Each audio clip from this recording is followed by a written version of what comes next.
¿Cómo podemos utilizar la computadora en la enseñanza y aprendizaje con nuestros estudiantes? A través de 6 años, Juan Luis, un profesor de biología, enseñaba la célula y sus diferentes partes a los estudiantes, pidiéndoles que hicieran una maqueta con plasticina de las células en grupos. A algunos les tocaba la célula animal y a otros la célula vegetal. Muchos estudiantes llevaban verdaderas obras de arte hechas en plasticina.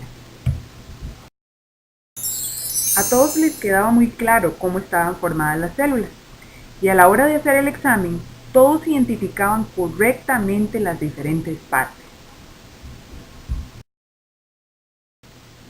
Pero al año siguiente repasaba el tema con los mismos estudiantes y ninguno de ellos recordaba las partes de la célula, pero expresaban que hacer la maqueta en grupos había sido una actividad divertida. Un tiempo después pudieron trabajar con computadoras. Entonces les pidió que dibujaran una célula en Paint y le pusieran las diferentes partes. Algunos encontraron lindas imágenes de las células. Las presentaron a todo el grupo. Esta actividad les gustó muchísimo y en el examen les fue muy bien, pero al año siguiente nadie recordaba las partes de la célula. Pensó en buscar un video y encontró uno llamado "Las células, ¿cómo funcionan?". El video puede ser un interesante recurso para introducir el tema, pensó, pero quizás no es suficiente para que interioricen todos los aspectos que necesitan comprender. Entonces indagó un poco más de información sobre las células, para identificar otros recursos que podía utilizar, y recordó a Viviana, que una vez preguntó qué significaba tratar enfermedades con células madre del cordón umbilical. Pensó que sería relevante plantear preguntas sobre este tema que les permitieran a los estudiantes trabajar sobre los contenidos necesarios y resolver algún problema interesante. Inicialmente planteó los siguientes cuestionamientos. ¿Cómo se obtienen las células madres del cordón umbilical? ¿Para qué están planteando los científicos que sirven las células madres del cordón umbilical? ¿Y cómo se conservan las células madres del cordón umbilical? Después pensó en preguntas más específicas que pueden llevar a los estudiantes a tener que indagar más a fondo y a tener que buscar y comprender información más específica sobre el funcionamiento y las partes de la célula. Por eso planteó, ¿cómo funciona el tratamiento de enfermedades con células madres del cordón umbilical? ¿Cómo se da el tratamiento de la anemia con células madres del cordón umbilical? ¿Y cómo se da el tratamiento a los daños en la médula espinal con células madres del cordón umbilical? Luis consideró que era importante que todo el grupo respondiera a las primeras preguntas y después que las últimas 3 se respondieran en grupos. Los estudiantes debían desarrollar una investigación documental y hacer un producto digital comunicativo, utilizando el software que ellos quisieran, y de esta manera compartir los hallazgos que responden a cada pregunta. Así lo hicieron. Los estudiantes se mostraron complacidos de tener que buscar información para responder a las preguntas. Juan Luis los cuestionaba constantemente sobre sus respuestas y esto parecía generarles mayor interés por tener el reto de dar una buena respuesta.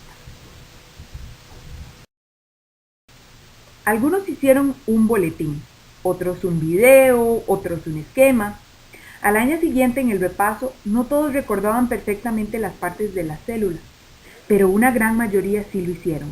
Inclusive, le plantearon hacer un repaso de la actividad y los materiales que generaron. Como vemos, en el caso del profesor Juan Luis, a nivel metodológico hizo cambios importantes en las estrategias para hacer un uso más significativo de la tecnología en su clase. Al principio su tendencia fue aprovechar la computadora para hacer más interesante una actividad que venía haciendo por años, el modelo de la célula en plasticina. pero después fue capaz de planear una actividad didáctica más retadora e interesante para sus grupos, que los llevó a investigar más sobre un tema y por medio del cual aprendieron más y mejor sobre las células. Juan Luis necesitó experimentar las estrategias con sus grupos de estudiantes para darse cuenta que no estaban encontrando resultados distintos en el aprendizaje. Esto lo puso a reflexionar a él. ¿Cómo puedo aprovechar los recursos disponibles para planear y ejecutar mejores clases? Yo quiero que mis estudiantes comprendan mejor las células, su funcionamiento, y porque es importante conocer sobre ella, sobre este tema curricular. El profesor tiene todavía muchas opciones de organizar mejor su clase para trabajar sobre este tema, pero ya tiene un gran avance.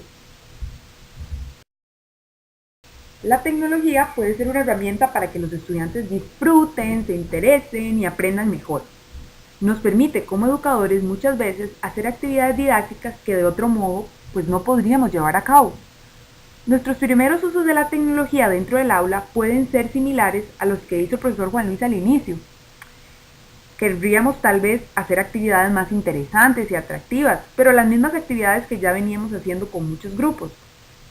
Sin embargo, también podemos empezar a planificar actividades con la computadora que planteen a nuestros estudiantes cosas más retadoras, como por ejemplo, planear y hacer productos digitales interesantes para explicar temas complejos de entender, resolver problemas, indagar información interesante, válida y útil para sus propósitos y colaborar y compartir ideas en entornos virtuales.